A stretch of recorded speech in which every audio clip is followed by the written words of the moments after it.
Karnataka apartment ಸಮುದಾಯಗಳಿಗೆ ಹೊಸ ಕಾನೂನು ಚೌಕಟ್ಟು, ಬಲಿಷ್ಠ ಆಡಳಿತಕ್ಕೆ ಹೊಸ ಆರಂಭ. ಬೆಂಗಳೂರು ಅಪಾರ್ಟ್ಮೆಂಟ್ಸ್ ಫೆಡರೇಷನ್ 1972ರ ಕಾನೂನಿನ ನಂತರ ಸಮಗ್ರ ಅಪಾರ್ಟ್ಮೆಂಟ್ ಕಾನೂನಿನತ್ತ ಮಹತ್ವದ ಹೆಜ್ಜೆ. ಅಸೋಸಿಯೇಷನ್ಗಳ ಅಧಿಕಾರ, ಪ್ರಮೋಟರ್ಗಳ ಹೊಣೆಗಾರಿಕೆ ಹಾಗೂ ಕಾಮನ್ ಏರಿಯಾಗಳ ರಕ್ಷಣೆಗೆ ಹೆಚ್ಚಿನ ಒತ್ತು. ಭವಿಷ್ಯದ ಅಭಿವೃದ್ಧಿ, ಹಕ್ಕು, ಕಟ್ಟಡ ಸುರಕ್ಷತೆ ಮತ್ತು ಪುನರ್ವಸತಿಗೆ ಕಾನೂನು ಮಾನ್ಯತೆ. ಸರ್ಕಾರದೊಂದಿಗೆ ರಚನಾತ್ಮಕವಾಗಿ ಕಾರ್ಯನಿರ್ವಹಿಸಲು ಬೆಂಗಳೂರು ಅಪಾರ್ಟ್ಮೆಂಟ್ಸ್ ಫೆಡರೇಷನ್ ಬದ್ಧತೆ. ಕರ್ನಾಟಕದ ಅಪಾರ್ಟ್ಮೆಂಟ್ ಸಮುದಾಯಗಳ ಆಡಳಿತ ಮತ್ತು ಮಾಲೀಕರ ಹಕ್ಕುಗಳ ರಕ್ಷಣೆಗೆ ಸಮಗ್ರ ಕಾನೂನು ಚೌಕಟ್ಟನ್ನು ಒದಗಿಸುವ Karnataka apartment ownership and management act 2026 ಜಾರಿಗೆ ಬಂದಿರುವುದನ್ನು ಬೆಂಗಳೂರು ಅಪಾರ್ಟ್ಮೆಂಟ್ಸ್ ಫೆಡರೇಷನ್ ಸ್ವಾಗತಿಸಿದೆ. 5 ದಶಕಗಳಿಗೂ ಹೆಚ್ಚು ಕಾಲದ ನಂತರ ಅಪಾರ್ಟ್ಮೆಂಟ್ ಮಾಲೀಕತ್ವಕ್ಕೆ ಮಾತ್ರ ಸೀಮಿತವಾಗಿದ್ದ ಹಿಂದಿನ ಕಾನೂನು ಚೌಕಟ್ಟಿನಿಂದ ಹೊರಬಂದು ಅಸೋಸಿಯೇಷನ್ ಆಡಳಿತ, ಪ್ರಮೋಟರ್ಗಳ ಹೊಣೆಗಾರಿಕೆ, ಕಾಮನ್ ಏರಿಯಾಗಳ ರಕ್ಷಣೆ, ಕಟ್ಟಡ ಸುರಕ್ಷತೆ, ನಿರ್ವಹಣೆ, ಪುನರ್ ಅಭಿವೃದ್ಧಿ ಹಾಗೂ ವಿವಾದ ಪರಿಹಾರ ಸೇರಿದಂತೆ ಆಧುನಿಕ ಅಪಾರ್ಟ್ಮೆಂಟ್ ಸಮುದಾಯಗಳ ಅಗತ್ಯಗಳನ್ನು ಒಳಗೊಂಡ ಸಮಗ್ರ ವ್ಯವಸ್ಥೆಯತ್ತ ಕರ್ನಾಟಕ ಹೆಜ್ಜೆ ಇಟ್ಟಿದೆ ಎಂದು ಬೆಂಗಳೂರು ಅಪಾರ್ಟ್ಮೆಂಟ್ಸ್ ಫೆಡರೇಷನ್ ತಿಳಿಸಿದೆ. ಈ ಮಹತ್ವದ ಕಾನೂನನ್ನು ವಿಧಾನಸಭೆ ಹಾಗೂ ವಿಧಾನ ಪರಿಷತ್ನಲ್ಲಿ ಅಂಗೀಕಾರಗೊಳ್ಳುವಂತೆ ಮುನ್ನಡೆಸಿದ ಮುಖ್ಯಮಂತ್ರಿ ಶ್ರೀ ಡಿ.ಕೆ. ಶಿವಕುಮಾರ್ ಅವರಿಗೆ ಬೆಂಗಳೂರು ಅಪಾರ್ಟ್ಮೆಂಟ್ಸ್ ಫೆಡರೇಷನ್ ಕೃತಜ್ಞತೆ ಸಲ್ಲಿಸಿದೆ. ಅಪಾರ್ಟ್ಮೆಂಟ್ ಸಮುದಾಯಗಳ ದೀರ್ಘಕಾಲದ ಸಮಸ್ಯೆಗಳನ್ನು ಪರಿಗಣಿಸಿ ಮಸೂದೆಯನ್ನು 2 ಸದನಗಳಲ್ಲಿ ಮಂಡಿಸಿ ಮುಂದುವರೆಸಲು ಸಹಕರಿಸಿದ ಬೆಂಗಳೂರು ಅಭಿವೃದ್ಧಿ ಸಚಿವ ಶ್ರೀ ಕೃಷ್ಣ ಬೈರೇಗೌಡ ಅವರಿಗೂ ಫೆಡರೇಷನ್ ಅಭಿನಂದನೆ ಸಲ್ಲಿಸಿದೆ. ಬೆಂಗಳೂರು ಅಪಾರ್ಟ್ಮೆಂಟ್ಸ್ ಫೆಡರೇಷನ್ ಅಧ್ಯಕ್ಷ ಸತೀಶ್ ಮಲ್ಯ ಮಾತನಾಡಿ, Karnataka apartment ownership and management act 2026 1972ರ ಕಾನೂನು ಚೌಕಟ್ಟಿಗಿಂತ ಮಹತ್ವದ ಸುಧಾರಣೆಯಾಗಿದೆ. ಇದು ದೇಶದ ಅತ್ಯಂತ ಬಲಿಷ್ಠ ಅಪಾರ್ಟ್ಮೆಂಟ್ ಆಡಳಿತ ಕಾನೂನುಗಳಲ್ಲಿ ಒಂದಾಗುವ ಸಾಮರ್ಥ್ಯ ಹೊಂದಿದೆ. ಕಾನೂನಿನ ಪರಿಣಾಮಕಾರಿ ಅನುಷ್ಠಾನವೇ ಮುಂದಿನ ಪ್ರಮುಖ ಹಂತ ಎಂದರು. ಬೆಂಗಳೂರು ಅಪಾರ್ಟ್ಮೆಂಟ್ಸ್ ಫೆಡರೇಷನ್ ಪ್ರಧಾನ ಕಾರ್ಯದರ್ಶಿ ಕೆ. ಅರುಣ್ ಕುಮಾರ್ ಮಾತನಾಡಿ, ಅಪಾರ್ಟ್ಮೆಂಟ್ಗಳ ನಿರ್ವಹಣೆ ಮತ್ತು ಆಡಳಿತವನ್ನು ಅಸೋಸಿಯೇಷನ್ಗೆ ಹಸ್ತಾಂತರಿಸಲು Karnataka apartment ownership and management act ಹೆಚ್ಚು ಬಲಿಷ್ಠ ವ್ಯವಸ್ಥೆ ಒದಗಿಸುತ್ತದೆ. ಆದರೆ ನಿರ್ವಹಣೆಯ ಜೊತೆಗೆ ಮಾಲೀಕತ್ವದ ಹಕ್ಕುಗಳು ಸ್ಪಷ್ಟವಾಗಿ ಹಸ್ತಾಂತರಿಸಬೇಕು ಎಂದರು. ಬೆಂಗಳೂರು ಅಪಾರ್ಟ್ಮೆಂಟ್ಸ್ ಫೆಡರೇಷನ್ ಜಿಸಿ ಸದಸ್ಯ ಹಾಗೂ ಪಾಲಿಸಿ ವಿಭಾಗದ ಮುಖ್ಯಸ್ಥೆ ಸಿಎ ಸುಜಾತಾ ಜಿ ಮಾತನಾಡಿ, ಪ್ರತಿ ಅಪಾರ್ಟ್ಮೆಂಟ್ ಯೋಜನೆಗೆ ಒಂದು ಕಾನೂನುಬದ್ಧ ಅಸೋಸಿಯೇಷನ್ ಎಂಬ ಪರಿಕಲ್ಪನೆ ಅಪಾರ್ಟ್ಮೆಂಟ್ ಆಡಳಿತವನ್ನು ಮತ್ತಷ್ಟು ವ್ಯವಸ್ಥಿತಗೊಳಿಸುತ್ತದೆ ಎಂದರು. ಬೆಂಗಳೂರು ಅಪಾರ್ಟ್ಮೆಂಟ್ಸ್ ಫೆಡರೇಷನ್ ಜಿಸಿ ಸದಸ್ಯ ಹಾಗೂ ಸಂವಹನ ವಿಭಾಗದ ಮುಖ್ಯಸ್ಥ ವಿಶ್ವ ವೆಂಕಟರೆಡ್ಡಿ ಮಾತನಾಡಿ, ಈಗಾಗಲೇ ಅಸ್ತಿತ್ವದಲ್ಲಿರುವ ಅಪಾರ್ಟ್ಮೆಂಟ್ ಸಮುದಾಯಗಳಿಗೆ ಪರಿವರ್ತನಾ ಅವಕಾಶ ನೀಡಿರುವುದು ಅತ್ಯಂತ ಮಹತ್ವದ್ದು ಎಂದರು. ನನ್ನ ಹೆಸರು ಸುಜಾತ ಅಂತು. ನಾನು ಪ್ರಾಕ್ಟಿಸಿಂಗ್ ಚಾರ್ಟರ್ಡ್ ಅಕೌಂಟೆಂಟ್. ನಾನು ಬ್ಯಾಂಗ್ಳೂರು ಅಪಾರ್ಟ್ಮೆಂಟ್ ಫೆಡರೇಷನಲ್ಲಿ ಗವರ್ನಿಂಗ್ ಕೌನ್ಸಿಲ್ ಮೆಂಬರ್ ಆಗಿದ್ದೀನಿ.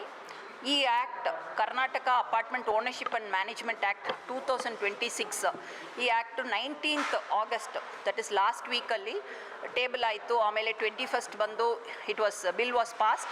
Today that is 24th August, ಇವತ್ತು ಕೌನ್ಸಿಲಲ್ಲಿನೂ ಪಾಸಾಗಿದೆ. ಆಮೇಲೆ we are waiting for governor's assent ಎಲ್ಲ ಆಗಿ ಗೆಸೆಟ್ ನೋಟಿಫಿಕೇಷನ್ಗೋಸ್ಕರ ವೆಯ್ಟ್ ಮಾಡ್ತಾ ಇದ್ವಿ. ಸೊ ಈ ಆ್ಯಕ್ಟ್ ಪ್ರಕಾರ ಹೇಳಬೇಕಾಗಿದ್ದರೆ, ಈ ಆ್ಯಕ್ಟು 2 ಇಂಪಾರ್ಟೆಂಟ್ ಹಳೆ ಆ್ಯಕ್ಟು, ಒಂದು ಕೋಫಾ ಅಂತ ಹೇಳ್ತೀವಿ, ಆಮೇಲೆ ಕರ್ನಾಟಕ ಅಪಾರ್ಟ್ಮೆಂಟ್ ಓನರ್ಶಿಪ್ ಆ್ಯಕ್ಟ್ 1972.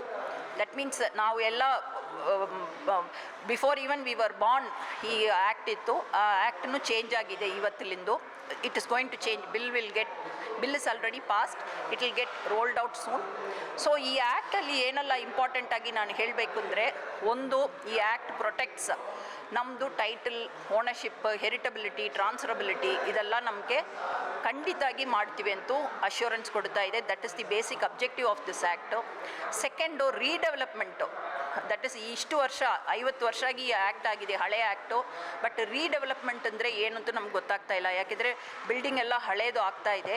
ನಾವು ಡೆಮಾಲಿಷ್ ಮಾಡಿ ಹೊಸದು ಮಾಡಬೇಕಾಗಿದ್ರೆ ಯಾವ ಥರ ಮಾಡಬೇಕು, ಮತ್ತು ಯಾವ್ದು ಏರಿಯಾ ಸಿಗ್ತಾ ಇದೆ. ಯಾಕಂದರೆ ಈಗ ಫಾರ್ ರೇಷಿಯೋ ಎಲ್ಲ ಚೇಂಜ್ ಆಗಿದೆ. ಹಂಗಿದ್ರೆ ಚಿಕ್ಕ ಬಿಲ್ಡಿಂಗ್ ಇರೋರಿಗೆ 2 bedroom ಇರೋರಿಗೆ ಮೇ ಬಿ 2.5 bedroom ಸಿಗ್ಬೋದು. ಸೊ ಆ ಥರ ರೂಲ್ಸ್ ಎಲ್ಲ ಬಂದಿದೆ. ಒನ್ ಮೋರ್ ಇಂಪಾರ್ಟೆಂಟ್ ಅದರಲ್ಲಿ ಏನು ಹೇಳಬೇಕಾಗಿದ್ರೆ, ಮಾರ್ಕೆಟ್ ವ್ಯಾಲ್ಯೂನು ತುಂಬ ಜಾಸ್ತಿ ಆಗಿಬಿಟ್ಟಿದೆ. ಸೊ ಈಗ ಡೆಮಾಲಿಷ್ ಡಿಮಾಲಿಷ್ ಮಾಡಿ ರೀಡೆವಲಪ್ಮೆಂಟ್ ಮಾಡಬೇಕಾಗಿರೋದಕ್ಕೆ ಎಲ್ಲರೂ ಒಪ್ಕೊಳ್ಳಲ್ಲ, ಕೆಲವೊಬ್ರು ಬೇಡ ಅಂತ ಹೇಳ್ತಾರೆ. ಸೊ ಅದಕ್ಕೋಸ್ಕರ ಮಾಡಿದ್ದಾರೆ ಈ ಆ್ಯಕ್ಟಲ್ಲಿದ್ದರೆ 75% ಕನ್ಸರ್ನ್ ಬೇಕು, ದಟ್ ಇಸ್ 2/3 ಮೆಜಾರಿಟಿ ಬೇಕೇ ಬೇಕು. ಸಪೋಸ್ ಕೆಲವೊಬ್ರಿಗೆಲ್ಲ ಇಷ್ಟ ಇಲ್ಲ ಅಂತ ಇಟ್ಕೊಳ್ಳೋಣ, ಕೆಲವೊಬ್ರು ಬೇಡ ನಮಗೆ ಹಳೆಯ ಬಿಲ್ಡಿಂಗೇ ಬೇಕು ಅಂತ ಹೇಳ್ತಾರೆ. ಅಂಥದ್ದವ್ರಿಗೆ ಈ ಆ್ಯಕ್ಟ್ ಪ್ರಕಾರ ಏನು ಹೇಳಿದ್ದಾರೆ, ನಿಮಗೆ 2 times of the market value ಕೊಡುತ್ತೀವಿ, ನೀವು ಬೇಕಾಗಿಲ್ಲ ಅಂದರೆ ನೀವು ಬಿಟ್ಬಿಟ್ಟು ಬೇರೆ ಕಡೆ ನೀವು ತೊಗೋಬೋದು, ಕಾಂಪನ್ಸೇಷನ್ ತೊಗೊಂಡು ಬಿಟ್ಕೊಡ್ಬೋದು ಅಂತ ಹೇಳಿ ತಂದಿದ್ದಾರೆ. ಇದು ಬಂದು ಒಂದು ಒಳ್ಳೆ ಪ್ರೊವಿಷನ್ ಇನ್ ದಿ ಆ್ಯಕ್ಟಲ್ಲಿ. ಆಮೇಲೆ ಇನ್ನೊಂದು ಮುಖ್ಯವಾಗಿ ಹೇಳಬೇಕಾಗಿದ್ದರೆ, ಇದಕ್ಕಿಂತ ಮುಂಚೆ ಅಪಾರ್ಟ್ಮೆಂಟ್ ಓನರ್ಗೂ ಅಸೋಸಿಯೇಷನ್ಗೂ ಜಗಳ ಇರುತ್ತೆ.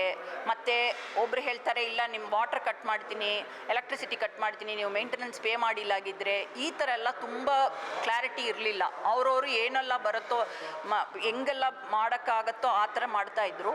ಬಟ್ ಈ ಆ್ಯಕ್ಟ್ ಪ್ರಕಾರ ಹಂಗೆಲ್ಲ ಮಾಡೋಂಗಿಲ್ಲ. ಈ ಆ್ಯಕ್ಟ್ ಏನು ಹೇಳ್ತಾ ಇದೆ ಅಂದರೆ, ಈಗ ಯಾರೇನು ಮೇಂಟೆನೆನ್ಸ್ ಪೇ ಮಾಡಿಲ್ಲ ತುಂಬ ದಿನ ಆಗಿ, ದಟ್ ಇಸ್ ಡಿಫಾಲ್ಟ್ ಮಾಡ್ತಾರೆ, ಅವ್ರಿಗೆ ಅವಕಾಶ ಕೊಡ್ತಾರೆ, ಇಂಟ್ರೆಸ್ಟ್ ಲೆವಿ ಮಾಡ್ತೀನಿ ಅಂತ ಹೇಳ್ತಾರೆ, ಎಲ್ಲ ಹೇಳಿ ಟೈಮ್ ಕೊಟ್ಟು ಅವಕಾಶ ಕೊಟ್ಟು ಅವರು ಮುಂದಕ್ಕೆ ಬಂದು ಪೇ ಮಾಡೋಕ್ಕೆ ರೆಡಿ ಇಲ್ಲಾಗಿದ್ದರೆ ನಾನ್ ಎಸೆನ್ಷಿಯಲ್ ಸರ್ವೀಸಸ್ಸು ಕಟ್ ಮಾಡ್ಬೋದು. ದಟ್ ಇಸ್ ಎಲೆಕ್ಟ್ರಿಸಿಟಿ ಕಟ್ ಮಾಡೋಂಗಿಲ್ಲ, ಕುಡಿಯೋ ನೀರು ಕಟ್ ಮಾಡೋಂಗಿಲ್ಲ, ಬಟ್ ಬೇರೆ ಏನು ಬ್ಯಾಕಪ್ ಪವರ್ ಇದೆ ಅಂತ ಇಟ್ಕೊಳ್ಳಿ, ಅದು ಆ ಸರ್ವಿಸ್ ಅಸೋಸಿಯೇಷನ್ ಕೊಡಲ್ಲ.